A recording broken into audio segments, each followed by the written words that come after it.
activité bu am solo ñeel njàng mi ak njàngale mi. En effet comme ni ko conseil départemental di defee at bu ne te inscrire ko ci budget bi dafa am une subvention boo xamante ne conseil bi dañ koy jàppale établissement scolaire yenn établissement scolaire yi nekk ci département de Koungheul pour ñu mën a jànkonteeg charge yi gardien yi pour ñu mën a fay gardien yi at mi yëpp su ko defee ñu mën a sécuriser matériel bi nga xamante ne les pouvoirs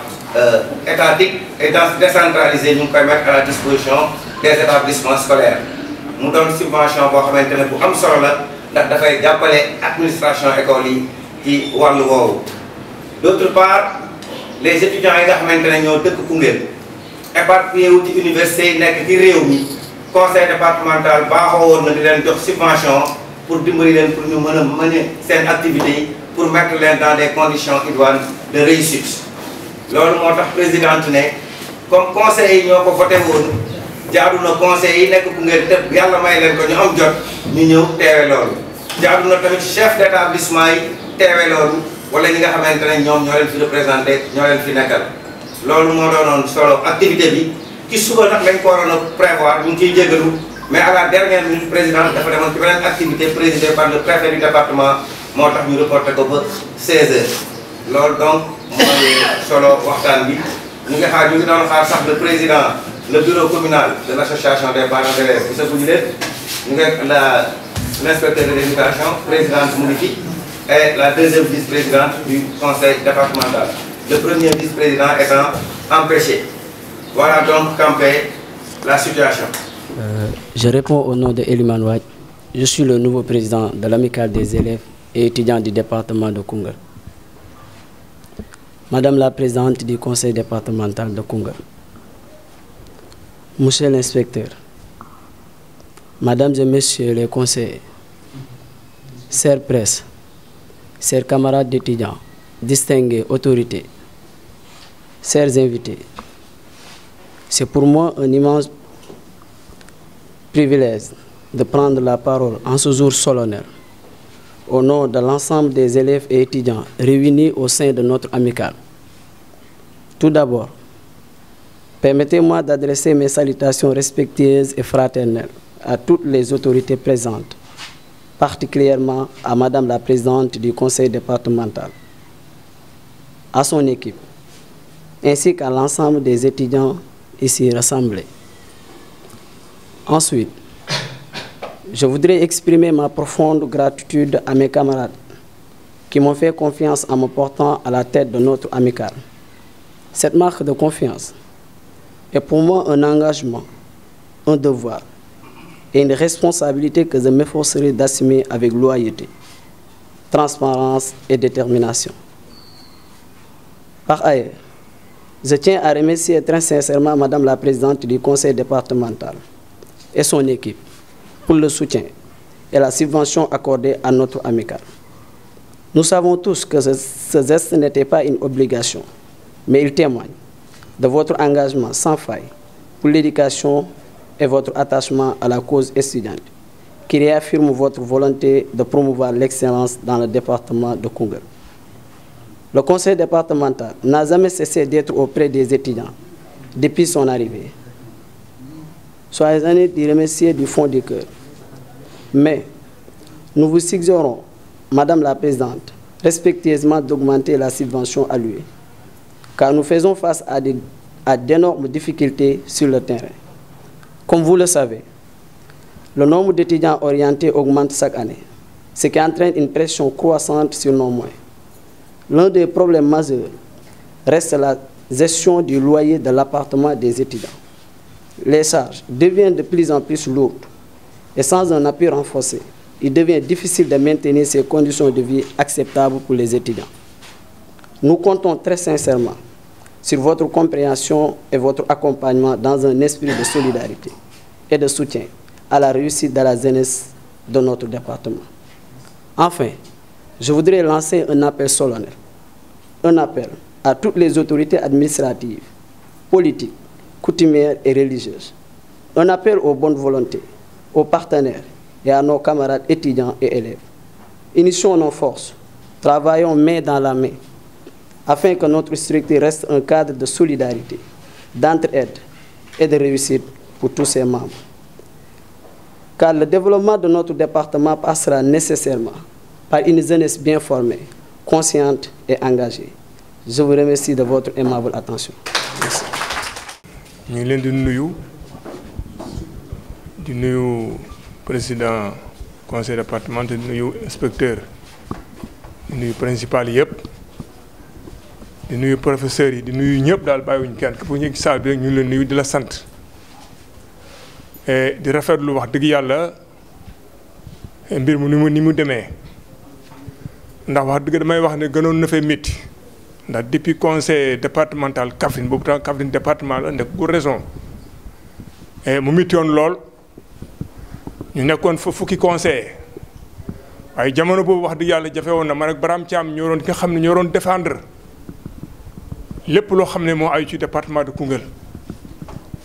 dañ daan dem ba waa Kaffrine di ñu gaaruwaale naan bu ñu waxee ngeen ne Koungheul maanaam parce que ñun Koungheul lañ am ba see ñuy wax conseil départemental jamono boobu kenn ku ci nekk fa nga dëkkee foofu nga xam foofu nga mën a waxal may wax nag ne dëgg la xëy na def nañu région bi tey fii nekk département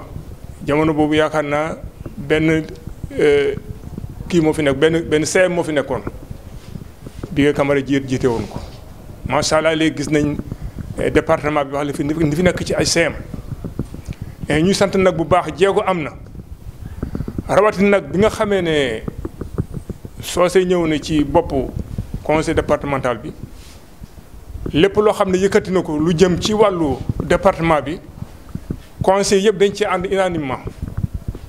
du am dara luñ ci dellu gannaawal ndax ku ne xam na ne éducation bu fu ko laal nga ñëpp ndax dafa ne couche boo xam ne couche bu am solo la ci biir réew mi gis nañ taxawaay bi nga xam ne kilifa yi nga xam ne ñoo yoree wàllu éducation bi ba ci préfet département taxaw bi ñu ci taxaw taxawaay bi ñu ci taxaw soose nag bi mu ñëwee wax dëgg yàlla président daf ko yokk bu baax a baax ba ñu xam ne yokk na ko ndax toll ni 9 millions bu ko génnee jox étudiants yi 6 millions gàddu naa ñu yëkkati 3 millions jox leen wax dëgg loolu jéego la et ñun ay président parent d'élève lañ bi ñuy door a ñëw yaakaar naa ne 100 000 francs lañ daan jot subvention ci turu école yi fi nekk yëpp ren dem na ba egg 600 000 francs ñun xam nañ ne xëy na xalaatam ak bëgg-bëggam weesu na foofu waaye nag conseil départemental toujours dañuy def DOB waxtaan ak kilifa ñi nga xam ne ñooy structures yi yore ngànk éducation bi ak ñëpp lépp lu ñu xalaat bu ñu demee ba xam ñu ngi exécuté dañuy gis ne la ñu war a jot duñ ko jot parce que réew mi moo demee noonu ak jamono moo demee noonu waaye bëgg-bëggam ak bëgg-bëgg conseil yi wax dëgg lépp loo xam ne ñu ngi koy def ci département bi rawatina wàllu éducation wax dëgg bu doon suñu sago day weesu fii ñun xam nañ ci lu bu wér loolu lu am la kon ñi ngi sant ñi nga xam ne ñoo fa teew ñëpp góor ak jigéen mag ak ndaw wax dëgg yàlla gis nañ jéego yi bu baax a baax loolu yëpp bu ñu koy defee nag ñun parents yi suñu bopp ñun xam nañu ne njàng mi seen njàng ci kaw éducation bi wax dëgg yàlla daf ñu itteel kon ñi nga xam ne tey ñoo ko séq muy principal yi ak ñëpp lépp lu ñu ciy def ñun parents yi lañ koy defal kon parents yi seen bopp nañ gën a yokk seen taxawaay étudiants yi tamit ngeen dimbali seen rakk yi ñëpp jàpp ci wax dëgg yàlla yëf yi jëm ci kanam ndax ku ne xam na ne léegi éducation ci Sénégal régions yi dañuy def maanaam kenn ku ci ne rek boobu da ngay ñëw ba sañoon da ngay gën a baaxal sa morom résultat sa rawatina département yi. ñu gis département de Koungheul taxawaayam fii ci région bi wax dëgg yàlla macha allah loolu nag boo ko gisee mooy ñi nga xam ne ñoo ko seq commencé ko ci préfet ba ci président conseil départemental conseil yi ak ñi nga xam ne ñoo seq éducation bi ñëpp lycée bi CM yëpp ak njàngu suuf bi ñëpp kenn ku ci nekk fi nga jàpp yaa ngi ko jàpp may ñuy wax rek ñu gën a ñaax suñu bopp ñun parents yi ñu gën a góorgóorlu jàppale suñu njaboot jàppale suñu doom ndax ñu Koungheul lañ am te ñi nga xam ne ñoo ko seq wax yàlla li ñu def ñu ngi koy def toujours ñu am na émission boo xam ne ci rajo Koungheul dañu koy def par altine. Je vais commencer par me présenter. Donc c'est Ibrahim aussi, je suis le principal lycéen de Koungheul. mais aussi le coordinateur et chef d'établissement du département. Donc à ce titre, donc, je voudrais prendre la parole et apporter des précisions ou bien des éclaircissements par rapport à cette activité aujourd'hui. Parce que moi aussi, par exemple, parce que mbir mi dafa am jóge ba yegg si fii. waaw mu leeral ko pour ñëpp mën nga xam. surtout dafa am ñu bees ñu fi ñëw pour mel ni inspecteur. alors il faut comprendre que au départ conseil départemental bu fi ñëwee boobu le président Diop moo fi nekkoon ñu waxtaan ak moom ne ko dañoo bëgg établissement yi comme yeneen ni koy defee ñu jël gardiennage en charge et comme c'était compliqué parce que comme ni ko président waxee dañ leen a jàkkale y a benn personnel c'était compliqué pour ñoom pour ñu mën jël yeneen personnes yi leen fay ñu ne léegi établissement yi nga xam ne ñu nekk ci périphérie bi muy le CEM wala commune mu nekk le centre de formation et le CFA dañ leen di jox une subvention de 500 000. évidemment ça ne couvre pas n'est-ce pas li ñuy fay gardien sur une année mais day ñëw permettre ñu mën a fay pendant toute l'année 12 mois sur 12. C'est pourquoi quand vous sécurisez les établissements vraiment vous avez raison, vous allez sécuriser les établissements parce que subvention peut nous permettre de nous renouveler 12 mois sur 12. Alors, pour nous, Madame la Présidente, nous continuons l'eau pour pas yok programme. Parce que je ne voulais pas que 3 mais nous yok pour les nous donne 6. Nous le disons, l'eau aussi vraiment c'est à son honneur parce que elle n'a pas attendu d'être présidente du conseil départemental pour le petit établissement. Étant principal du collège, nous avons fait une machine qui va utiliser. Donc, il y a des choses vraiment qui j'ai été le président du jury du BFM de Missira. Mais bon, quand j'ai vu le joyau qui a été construit là-bas, c'est le conseil départemental. J'ai appelé même le premier vice-président pour dire de féliciter de ma part la présidente. Je ne sais pas s'il a transmis ou pas, parce que je n'avais plus votre numéro. Parce que pour l'éducation, nous avons des vraiment, on est bien à l'aise, parce que le bâtiment est bien fait, il y a des climatiseurs et tout, ça nous a permis vraiment de travailler et de bien travailler. Pour ça, madame, nous disons merci. Et merci pour tout ce que vous avez fait pour l'éducation. Vraiment, l'autre là, j'ai beaucoup de salaire, dans l'inspecteur vous pouvez d'habitude, voilà, dans l'inspecteur vous on a eu à travailler 3 ou 4 mois. Nous avons aussi technique en tant que chef d'établissement. Nous sommes plus formés, vraiment, l'idée de la fin de l'eau. C'est fait. On a eu d'excellents résultats encore, comme nous l'avons fait au BFM. Parce que nous avons un établissement qui est parce que l'établissement, pour nous faire il faut convertir en résultat. Vraiment, il faut un résultat pour nous les civils, de l'autre qui est accompagné. Vraiment, merci beaucoup, monsieur l'inspecteur. Merci, madame la présidente. ñëpp ku ci ne si turam ak santam di leen balu àq di leen bal àq ndax ci ñaari yoon lay balu àq sax ndax weeru tey bi ñu dugg ci weeru gàmmu bi ensuite comme ni ngeen ko xamee cérémonie bi ñu ko waroon a def depuis semaine passée yàlla def ñoom fi dëj bu métti donc ñu ko war a boole loolu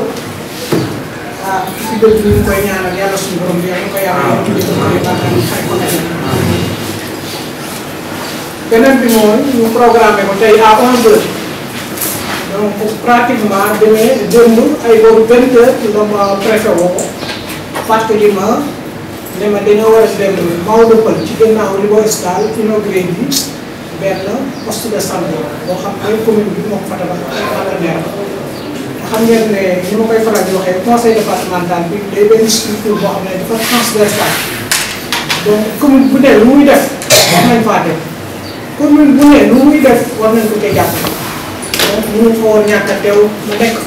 ensuite muy kilifa muy organiser fii benn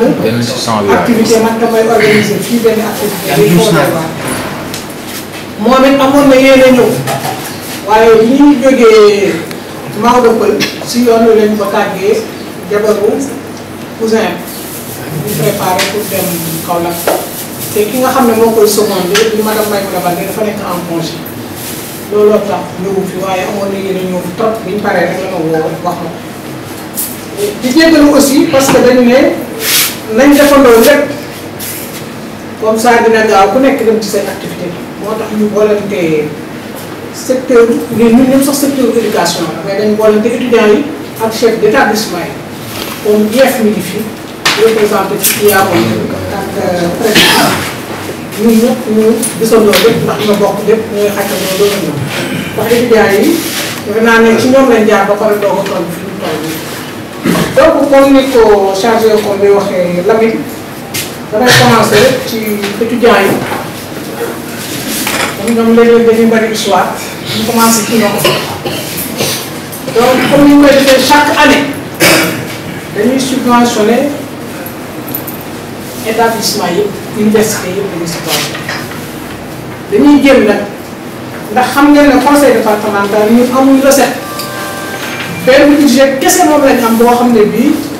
état bi daf ñu koy alloué bu ñu ko joxee nag dañ koy jël séddale ko dans la transparence ndax dañuy def suñu débat d'orientation budgétaire li ci ëpp nag secteur éducation lañ ko yóbbu ak santé boo ko seetloo 80% du budget du conseil départemental foofu lay def dinaa fàttali dara biñ fi nekkee biñ doogee ñëw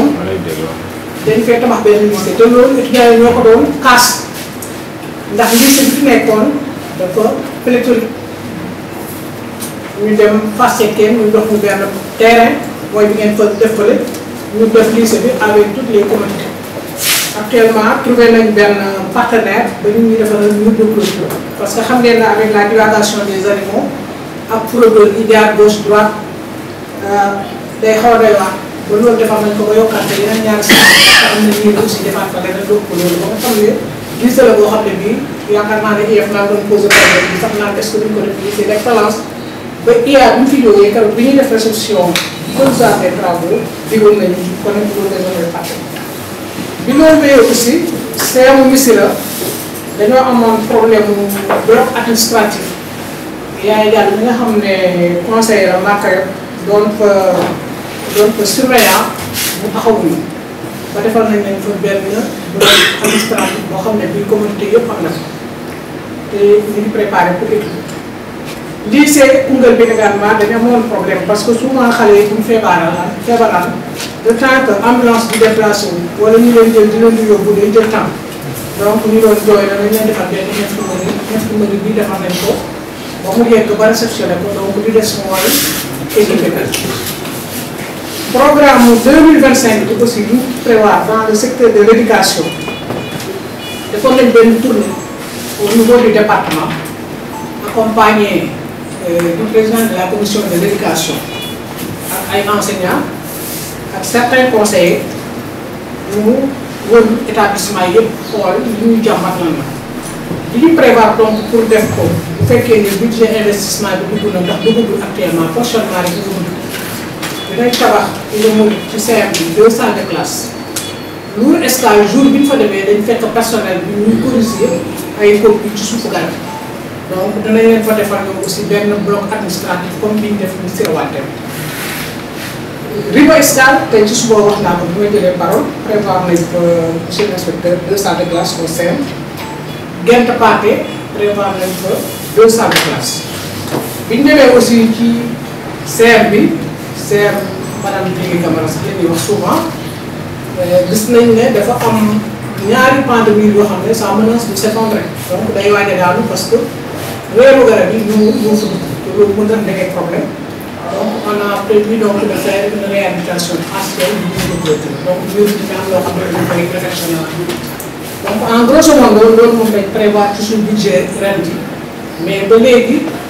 investissement bi fonds yi c'est pas encore disponible bu ñëwee rek danañ lancer appel d'offres rapidement en procédure d'urgence pour ñu pare ko au moins avant fin janvier. ma ñëw léegi loolu mooy suñu bilan donc ma ñëw ci étudiants yi donc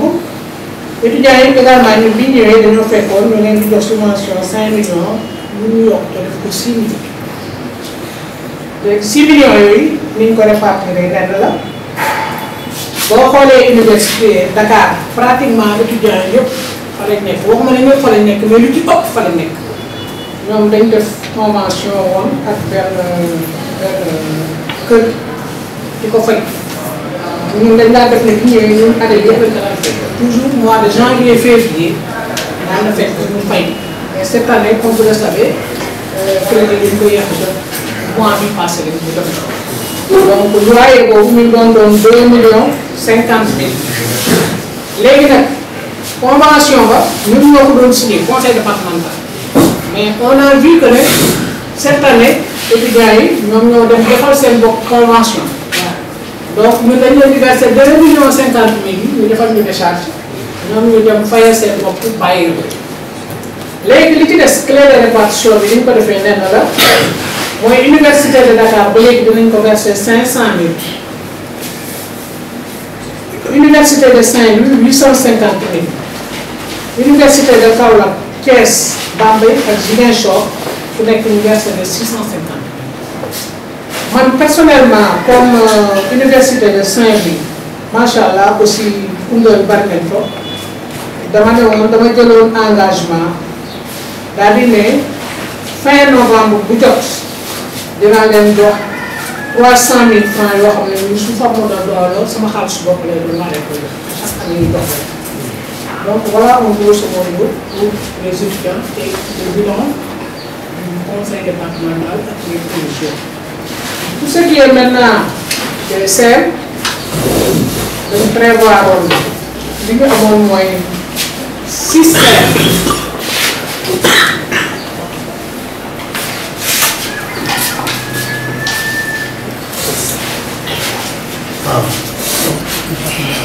6 CEM moom lañ jëloon en charge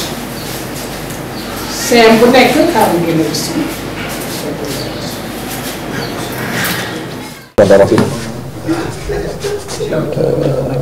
asalaamaaleykum wa rahmatullah maa ngi nuyu ñëpp madame la présidente du conseil départemental, madame la deuxième vice-présidente à qui je rends aussi hommage, comme l'a fait son poulain, le principal si. C'est toujours un plaisir de rencontrer des doyens et c'est une de reconnaissance pour en tout cas avoir eu à contribuer à la formation de plusieurs générations. Saluer également tous les membres du conseil départemental. Messieurs les proviseurs et principaux de collège, messieurs les parents d'élèves, chers étudiants,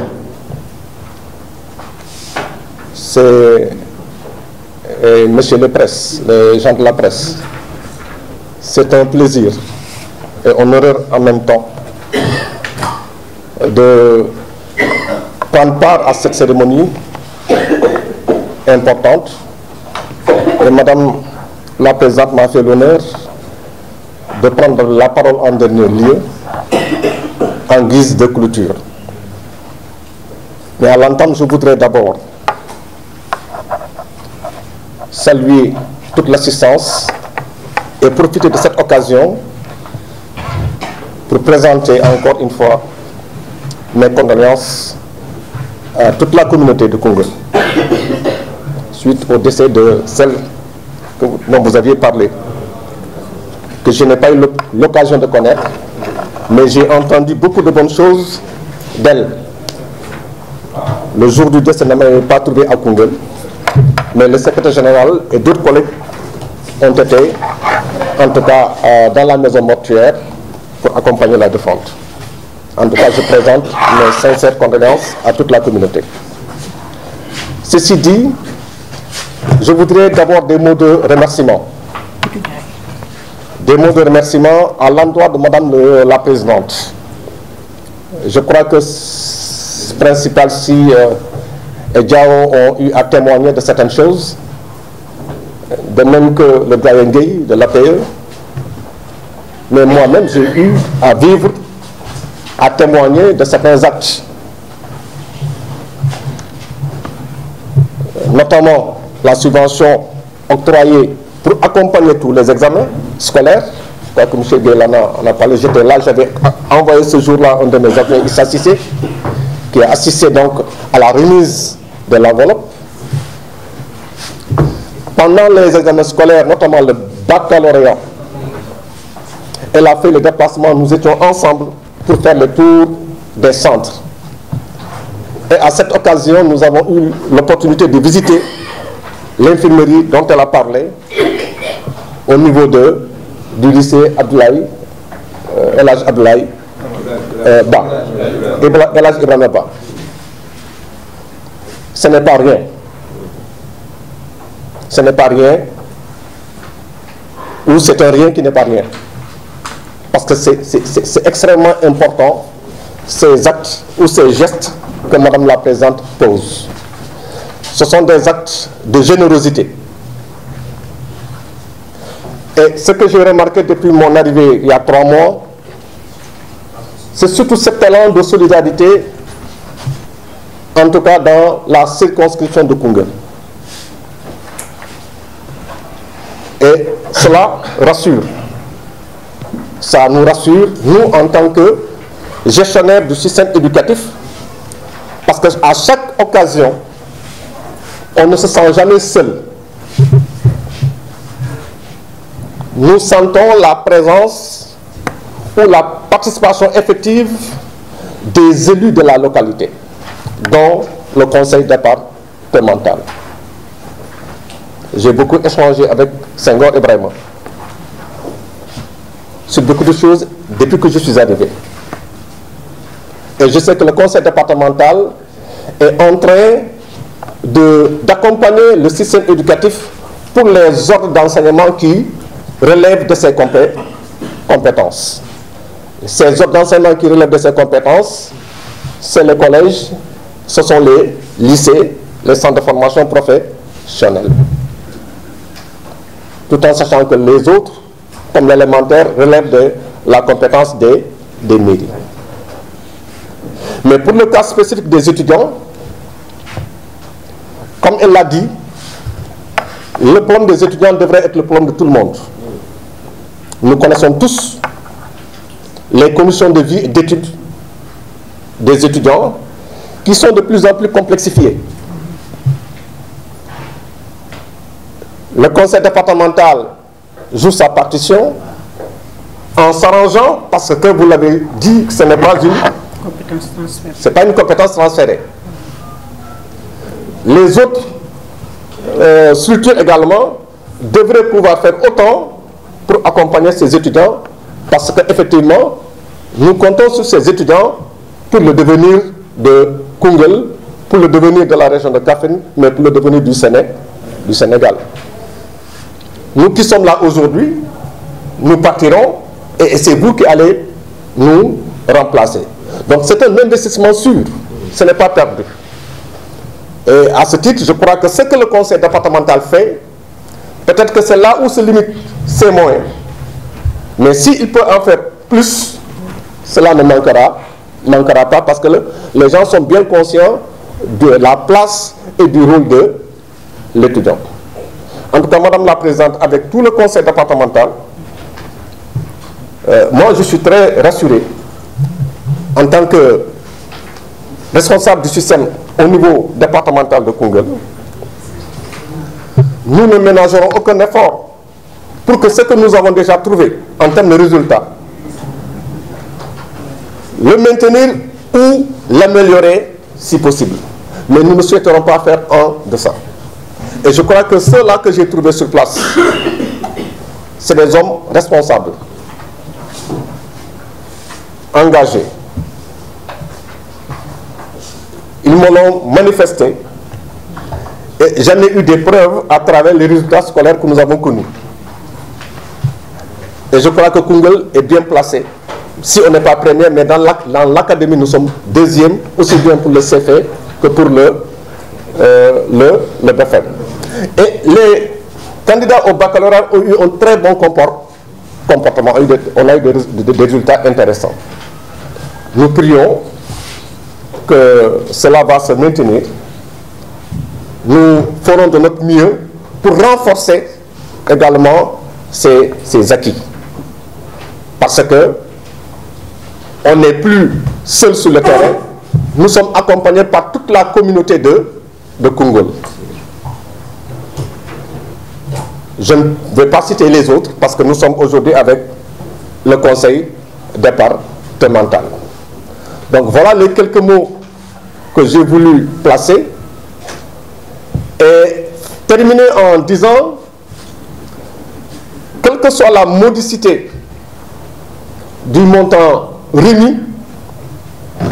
il faut en faire un très bon usage. Quelqu'un le dit, quand on n'est pas suffisamment,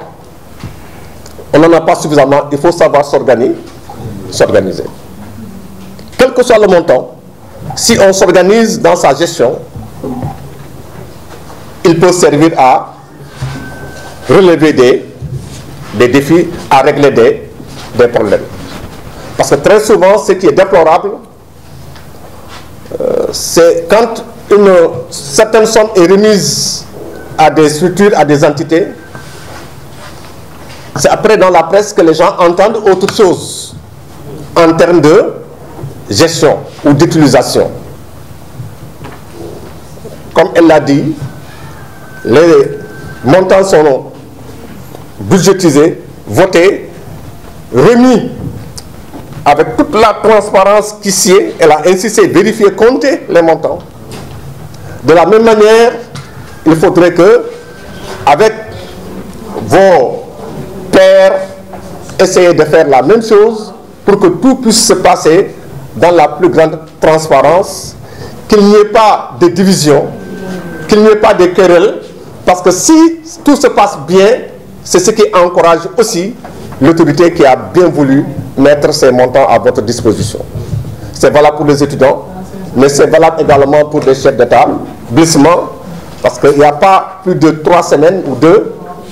je crois qu'il a été tenu ici à Koungheul avec monsieur le préfet, un CDD sur la question sécuritaire. C'était une question préoccupante. Et quand on parle de sécurité, c'est vrai, on peut penser aux bâtiments. Ils sont en train de faire de grands efforts à ce niveau, mais quand on parle de sécurité également, on pense aux gardiens. Parce que des actes de sabotage sont bel et bien connus au niveau de nos établissements. Mais un établissement qui a un gardien est quand même à l'abri de ces actes de sabotage. Donc à ce titre, nous voudrons quand même inviter les uns et les autres pour qu'on fasse un bon usage, un usage très correct de ces montants qui sont remis à chacun de vous. Remercier encore une fois Madame la Présidente et tout le conseil départemental. Remercier les sages qui ont prié et qui doivent continuer à prier pour nous tous. Remercier la presse. En tout cas, voilà les quelques mots que j'avais à dire. Je vous remercie.